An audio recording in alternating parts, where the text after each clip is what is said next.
Ladies and gentlemen, welcome to Chanel Jasmine, the best novel Chanel for romantic stories.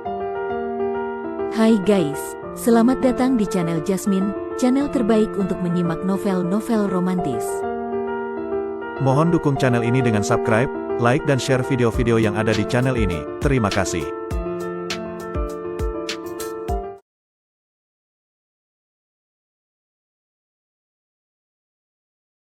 Kaisar Agung Seni Bela Diri bab 784-785. Luo Xiu, yang telah menjelajahi jurang iblis hingga ke dasarnya, tiba di sebuah area di mana keajaiban baru menanti.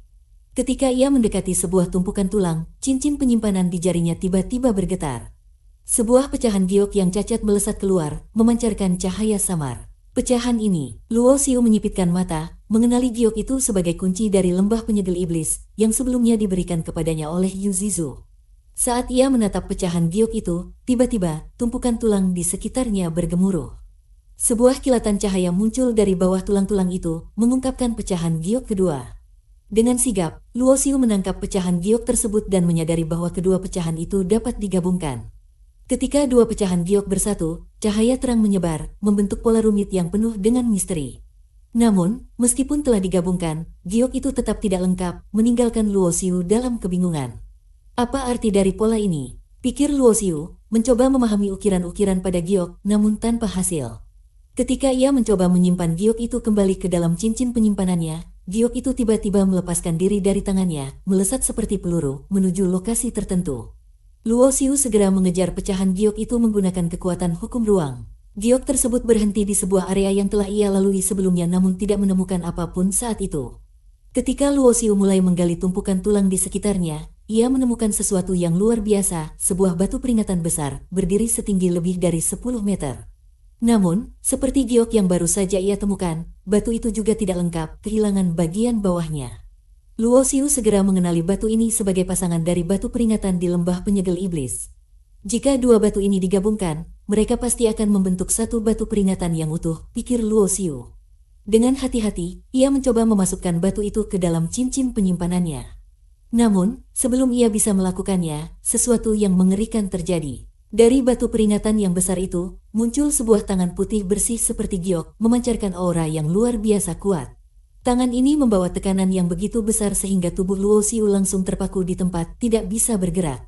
Ia merasa seolah-olah telah disegel, kehilangan kendali atas tubuhnya dan tidak lagi bisa merasakan hukum apapun. Ketakutan menyelimuti Luo Xiu. Apa ini? Apa yang terjadi? Pikirnya panik. Tangan itu mendekat, dengan perlahan mengulurkan satu jari ramping. Dengan satu gerakan ringan, jari itu membuat luka di tengah alis Luo Xiu.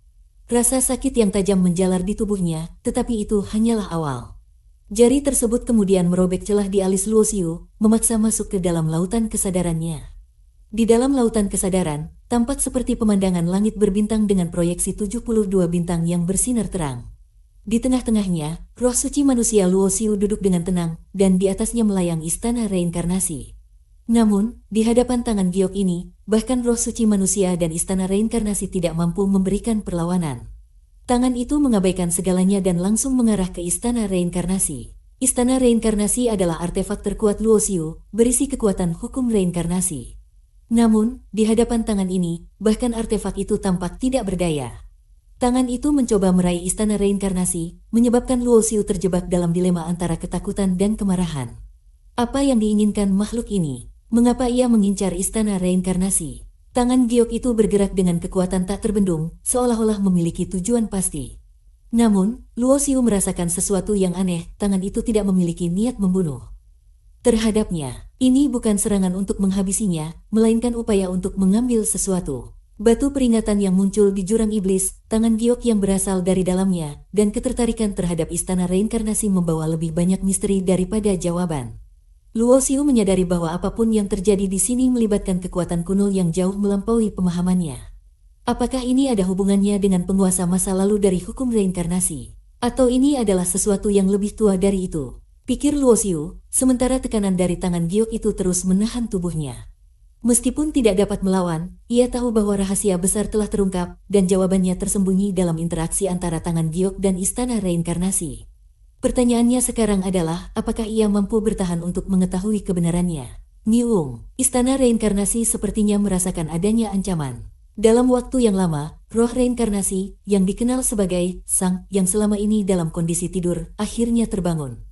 Pendekar pedang, apakah itu kau? Kau masih hidup? Luo Xiu mendengar Sang berteriak kaget. Tak lama kemudian, istana reinkarnasi melayang ke udara dan bertabrakan dengan tangan giok yang menjulur ke arah mereka. Boom! Guncangan dahsyat meledak dalam lautan kesadaran Luo Xiu. Roh suci berbentuk manusia yang sebelumnya tertahan oleh tekanan luar biasa kini juga terkena dampaknya. Guncangan itu membuat Luo Xiu merasa seolah-olah jiwa dan inti kehidupannya hendak terkoyak. Dalam sekejap, dia kehilangan kesadaran. Setelah Luo Xiu pingsan, dari dalam istana reinkarnasi muncul seorang pemuda dengan rambut putih bersih, tetapi wajahnya tetap muda dan tampan. Pemuda itu adalah roh reinkarnasi, Sang. Pendekar pedang, jika kau terus menyerang, dia mungkin akan mati seketika. Di saat itu, Sang tersenyum dingin sambil menunjuk roh suci berbentuk manusia milik Luo Xiu yang kini tak sadarkan diri. Mo Qianxiang, kau harus mati. Sebuah niat membunuh yang menggetarkan langit dan bumi menyelimuti tempat itu. Tangan giok yang tadi melayang berubah wujud menjadi sosok seorang wanita. Ia mengenakan baju perang putih, tampak gagah dan tegas. Sayangnya, sosok ini hanyalah bayangan, bukan tubuh asli. Yang seharusnya mati adalah kau, Ji Wushuang. Dan juga Tai Sang King. Sang menatap dengan tatapan beringas, wajahnya penuh kebencian. Kalau saja kalian berdua tidak bekerja sama, aku, Mo Qianxiang, sudah lama menguasai dunia. Ji Wushuang, apakah kau masih mengira dirimu adalah pendekar pedang yang menguasai langit dan bumi? Saat ini, kau hanyalah roh pengembara yang tersesat. Berani-beraninya kau menunjukkan kesombongan di depanku. Sang, yang sekarang tampak berbeda dari sosok yang Luo Xiu kenal, memperlihatkan sisi gelapnya yang penuh kebencian dan keangkuhan. Wajahnya berubah menjadi menyeramkan, penuh dengan amarah dan dendam. Dulu, kau memang hebat, Tai Sang King bahkan lebih hebat darimu. Kalian berdua menghancurkan roda reinkarnasi dan menggagalkan rencanaku untuk menguasai dunia. Tapi kalian terlalu meremehkanku, Mo Qianxiang. Sang tertawa dingin, wajahnya menampakkan kegilaan. Roda reinkarnasi adalah harta agung yang ditempa oleh penguasa reinkarnasi pertama.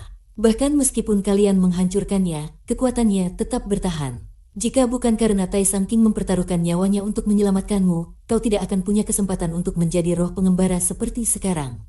Sang melanjutkan dengan nada penuh ejekan, namun, ada sesuatu yang mungkin kau tidak tahu. Sebelum Tai Sang King mati, aku menyita sepotong jiwanya, dan telah membuatnya bereinkarnasi 3 kali. Sekarang dia berada dalam kendaliku sepenuhnya. Tawa Sang terdengar liar dan memekakkan telinga. Kegilaannya tampak tak terbendung, penuh dengan kepuasan. Benarkah begitu, Mo Qianxiang? Kau benar-benar berpikir kau memegang kendali atas segalanya? Ji Wushuang tidak menunjukkan kemarahan, melainkan ekspresi yang dingin dan penuh ejekan. Wajahnya seolah-olah memandang seorang badut yang sedang pamer. Apa maksudmu? Tanya Mo Qianxiang dengan suara terpotong. Seketika, pikirannya melayang ke beberapa kejadian terakhir, terutama tentang bagaimana Luo Xiu perlahan-lahan mulai melepaskan diri dari kendalinya. Luo Xiu, yang merupakan reinkarnasi dari potongan jiwa Tai Sang King, awalnya benar-benar percaya pada masa lalu yang telah disusun oleh Mo Qianxiang. Dengan arahan dan jebakan yang dibuatnya, Luo Xiu berhasil mendapatkan mutiara kehidupan dan kematian serta berjalan di jalan reinkarnasi. Namun, sesuatu yang tak terduga terjadi. Luo Xiu mulai menolak untuk melanjutkan jalan reinkarnasi dan ingin menciptakan jalannya sendiri, jalan yang disebut jalan tanpa batas. Jalan ini bahkan mengklaim melampaui reinkarnasi itu sendiri. Kau pikir semua ini adalah bagian dari rencanamu, tetapi kenyataannya, kau selalu kalah telak dari Tai Sang King, ujar Ji Wushuang dingin. Dia selalu selangkah di depanmu, bahkan ketika dia hanya memiliki sepotong jiwa. Diam, berhenti bicara omong kosong. Teriak Mo Qianxiang dengan wajah marah yang memerah. Setiap kata yang diucapkan Ji Wushuang seperti tombak yang menusuk titik lemahnya, memicu amarah yang tak terkendali. Mo Qianxiang, kau mengira dirimu adalah pemain catur, tetapi kau hanyalah bidak kecil dalam permainan yang lebih besar, lanjut Ji Wushuang. Baik bagi Tai Sang King maupun kekuatan di belakangmu, kau hanyalah alat kecil yang tidak lebih dari sebutir debu di tengah semesta yang luas. Nium, roda reinkarnasi tampaknya merasakan ancaman yang semakin mendekat. Setelah sekian lama dalam keadaan tertidur, roh reinkarnasi bernama Sang akhirnya terbangun. Mo Qianxiang, selama bertahun-tahun yang tak berujung ini, aku telah menunggumu di sini. Ketika roda reinkarnasi hancur berkeping-keping, aku mengambil salah satu fragmen. Fragmen itu akhirnya berubah menjadi istana reinkarnasi. Ketika istana reinkarnasi terbang keluar dari tempat ini, aku tahu kau akan datang. Jadi, sekarang kau bisa mati. Wajah Ji Wushuang tetap dingin. Ia mengangkat tangan dan menciptakan pedang yang terbentuk dari hukum-hukum kekuatan yang saling berjalin. Ia adalah seorang penguasa seni pedang yang tak tertandingi di era masa lampau.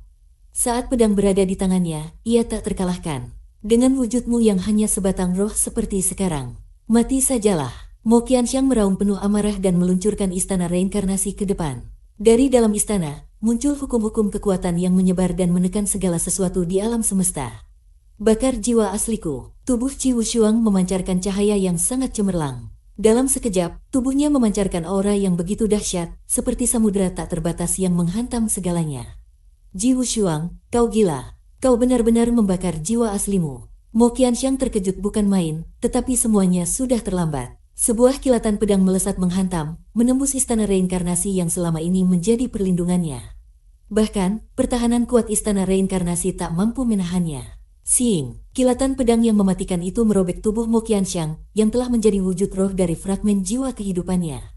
Mo Qianxiang, bukankah kau selalu merasa semua berada dalam kendalimu? Mengenakan baju perang putih, Ji Wushuang menjatuhkan pedang di tangannya. Kini, hanya istana reinkarnasi yang tersisa, sementara Mo Qianxiang telah terhapus dari keberadaannya. Ji Wushuang, perempuan jalang, kau pikir kau bisa membunuhku dengan ini? Apa yang kau musnahkan hanyalah sepotong kecil rohku yang ditanam di dalam fragmen roda reinkarnasi. Wujud Mo Qianxiang menghilang. Sebelum sepenuhnya lenyap, suaranya bergema di dalam lautan kesadaran Luo Xiu. Roda reinkarnasi telah hancur. Siklus reinkarnasi dunia tak bertuan. Apakah kau pikir hanya kau sendiri yang bisa bereinkarnasi? Ji Wushuang tersenyum kecil dengan penuh rasa tak acuh. Dia lalu melangkah keluar dari lautan kesadaran Luo Xiu dan muncul di dunia luar. Tatapannya tertuju pada Luo Xiu yang tergeletak tak sadarkan diri. Tatapan itu penuh kehangatan yang abadi, seakan waktu telah membeku. Dia hanya ingin terus memandanginya, meski itu berarti dia harus menghabiskan seumur hidupnya dalam keheningan. King, semua ini adalah bagian dari rencanamu. Aku tahu ketika kau berusaha menyelamatkanku dengan mempertaruhkan nyawamu, itu adalah tindakan sengaja agar Mo Qianxiang mengambil sepotong rohmu. Kau benar-benar luar biasa. Mo Qianxiang kehilangan kendali atas roda reinkarnasi dan malah memupuk rohmu yang bereinkarnasi, berharap kau akan membantunya membangun kembali roda reinkarnasi. Namun, kau memilih jalur yang tak pernah dilalui orang lain, mengorbankan segalanya untuk mencari jalan yang tak tertandingi. Ji Wushuang menyentuh wajah Luo Xiu. Meski wujud Luo Xiu bukanlah Tai Sang King, ia tahu bahwa pria di depannya adalah roh reinkarnasi dari Tai Sang King. Air mata mulai mengalir dari wajahnya, sesuatu yang aneh karena ia hanya sebuah bayangan jiwa. Air mata jiwanya jatuh ke wajah Luo Xiu, menyatu ke dalam tubuhnya dan memperkuat inti jiwanya. Sebelum bayangan jiwanya menghilang, Ji Wushuang menyerahkan semua kekuatan jiwanya kepada Luo Xiu, atau lebih tepatnya kepada Tai Sang King. King, aku juga telah bereinkarnasi. Kau adalah satu-satunya obsesiku, dan aku yakin kita akan bertemu lagi. Tak diketahui berapa lama waktu telah berlalu, Luo Xiu perlahan-lahan sadar dari pingsannya. Hal pertama yang ia lakukan adalah memeriksa lautan kesadarannya. Ia ingat betul bagaimana ia kehilangan kesadaran akibat gelombang kejut dari benturan antara istana reinkarnasi dan tangan giok yang misterius. Namun, yang mengejutkannya, bukannya hancur, lautan kesadarannya kini lebih kuat dari sebelumnya. Inti jiwanya, bahkan, menjadi jauh lebih kuat. Tidak hanya itu, kekuatan kesadarannya meningkat dari tahap akhir Raja Jiwa menuju puncaknya, melampaui batas yang ia bayangkan. Apa ini anugerah di balik musibah? Pikir Luo Xiu dengan bingung. Yang lebih mengejutkan adalah kenyataan bahwa Sang telah menghilang. Entah bagaimana, tanpa jejak, Sang benar-benar lenyap. Dan meskipun ia mencoba berkomunikasi dengan mutiara kehidupan dan kematian serta istana reinkarnasi, tidak ada satupun respons darinya. Dengan hati-hati, Luo Xiu kembali mendekati prasasti batu di dalam jurang itu. Kali ini, tidak ada ancaman atau bahaya yang muncul, sehingga ia dengan mudah menyimpannya ke dalam cincin penyimpanannya. Di luar jurang neraka, Luo Xiu tak terlihat. Di luar sana, para musuh telah mengepung kapal perang emasnya. Seorang iblis tua dari klan Su berdiri menguasai langit dengan kekuatan besar, menekan kapal perang itu ke dalam tanah. Di atas kapal, Ji Xiaozi dan dua wanita lainnya berusaha keras bertahan. Namun, menghadapi seorang iblis tua setingkat setengah dewa agung, mereka sama sekali tak memiliki peluang. Tiba-tiba, sebuah bayangan melesat keluar dari jurang neraka, muncul di hadapan kapal perang emas. Kejadian itu begitu cepat hingga tak ada seorang pun yang sempat melihatnya dengan jelas. Yang mereka dengar hanyalah suara ledakan yang mengguncang langit. Itu dia benar-benar kembali hidup-hidup dari lubang jurang iblis. Atau mungkin dia hanya berkeliaran di tepi lubang jurang iblis. Selama tidak terlalu dekat dengan pusat lubang itu, bahaya sebenarnya tidak terlalu besar. Seseorang berspekulasi demikian. Kengerian lubang iblis itu telah diketahui oleh semua orang. Itu adalah wilayah terlarang yang sepenuhnya mustahil untuk selamat. Selama tidak terlalu dekat dengan pusat lubang itu, bahayanya tidak terlalu besar. Namun, siapapun yang melangkah ke tepi lubang atau menyelami kedalamannya, tak pernah ada yang kembali hidup-hidup. Sosok yang tiba-tiba muncul itu, tentu saja adalah Luo Xiu. Leluhur, dialah orang yang telah membunuh kepala keluarga dan banyak tetua.